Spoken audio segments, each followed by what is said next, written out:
one's going to take a few You know minutes. how birthdays work. Look, I'm changing your meta.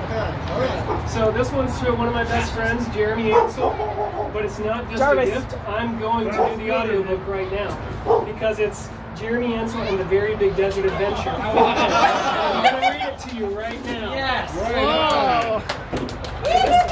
This was supposed to be for Jeremy's birthday, but then we all got the Rona, so I've been hanging on to it for months. It was a gift that kept coming. Hang on. Oh, she's okay. Yes, right, you can see that. On the back it says, this book is your ticket to adventure. Join Jeremy on a fascinating journey of love, friendship, betrayal, and bottles in the desert. Alright, Jeremy Ansell and the Very Big Desert Adventure. Tori's got the docs, just make sure. Alright, there was once a man named Jeremy Ansell who lived comfortably in the city of Fort Collins, Colorado, with his math girl. One day he decided, I want to go on a desert adventure.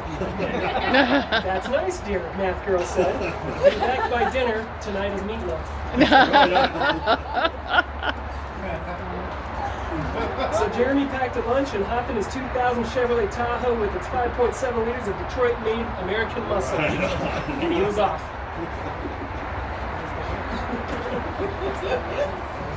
I feel like I'm in preschool again. Almost immediately, Jeremy saw some amazing sights, including a pond, a cat all on the FA, and even some spooky ghosts. All on the FA. Some spooky ghosts.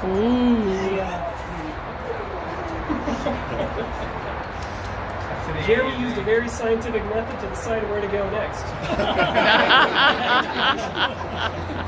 After traveling for many more hours, he stopped for a drink of water.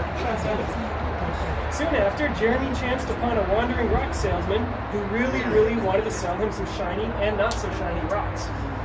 Jeremy did not want to buy any rocks, but he invited the rock salesman to come with him on his journey. Not so shiny.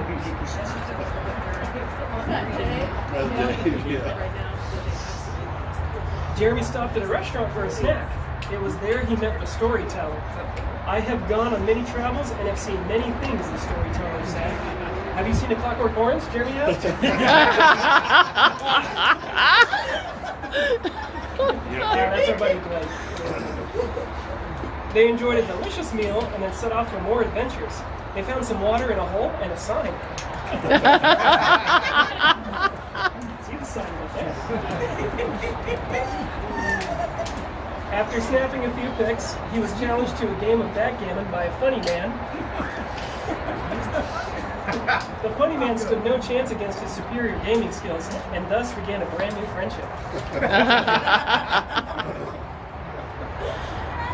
The travelers stopped at an historic site for some noshing, where they met a bearded man and a classy girl, and she showed Jeremy some new card tricks. Ooh.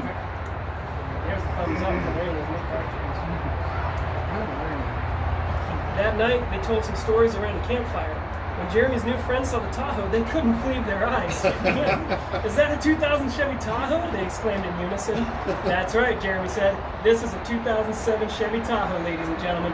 5.7-liter engine, 285, 70R17 tires, and hunter green high gloss paint. Ira Stone.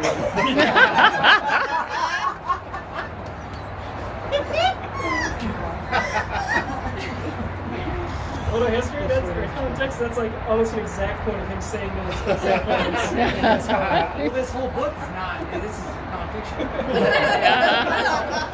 It's a biography. They all slept like habeas corpus delectis that night, and then Jeremy called a very special meeting after breakfast to determine the group name.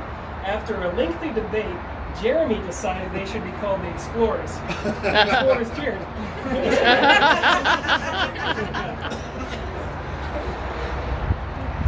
They all piled into the hoe, and they were amazed at how easily they all fit.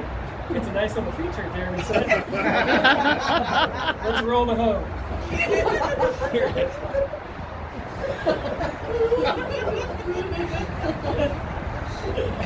After seeing Jeremy's camera skills, the bearded man and funny man gave him a few photography tips. Wait, you're the bearded man? That's me. Some tips stuck, Others did not.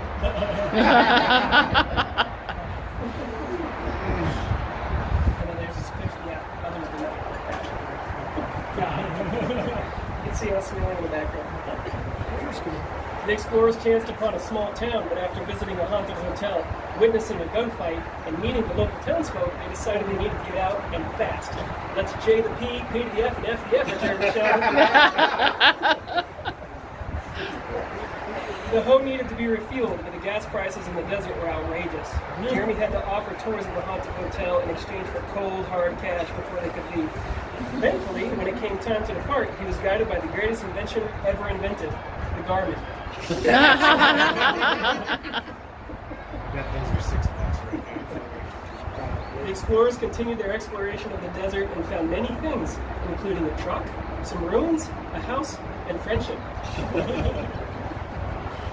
The classy girl stooped over to tie her shoe and nearly fell into a very big hole. The explorers investigated, and Jeremy snapped some photos. Was the flash on? He asked. There's not enough light. The funny man fell down the very big hole and was never seen again in this book.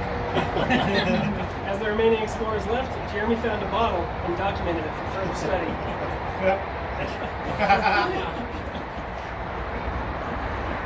Jeremy met a new friend who thought he might be able to replace the funny man. He has a flat personality, so to speak, Jeremy said, as it were, if I may. Shall we stop for some milkshake? It's Carter. When they finished their snack, Jeremy checked with everybody to make sure they had enough, and then they were on their way. The bearded man and classy girl came upon a strange statue in the desert, but it attacked them, and they were never seen again in this book. Victuals on the half shell. The explorers discovered a hearty meal all set up and ready to eat, so Jeremy gave the orders to nous mangeons. And they dug in. The wandering rock salesman ate a bad ding-dong and washed it down with some bad vitamin water, and was never seen again in this book. And then it happened. Jeremy found the fabled Mom's art shop. I finally found it, he said, as he took a photo of the beautiful art. The painting that I have been looking for this entire journey and never once mentioned. In his mind, he was already planning a return trip. It was at that moment that the storyteller said, "It is time I take my leave of you." He sprouted wings and flew off into the sunset, never to be seen again in this book. Jeremy stared into the distance for a moment, and then he finally said with a heavy sigh, "Today, right, brother." Before finally returning home, Jeremy snapped a few more pics, with the flash on this time. Jeremy called Math Girl to see if the meatloaf was ready, but she was still preparing all the fixins, so he decided to stop in at the Crowbar for a snack before dinner and to plan his next desert adventure. Did you have a good time? Math Girl asked while Jeremy scarfed down the meatloaf, happy that he had gotten the desert travel out of his system and would never ever need to go back. Mm-hmm, he replied enthusiastically. So much so that I'm going back tomorrow.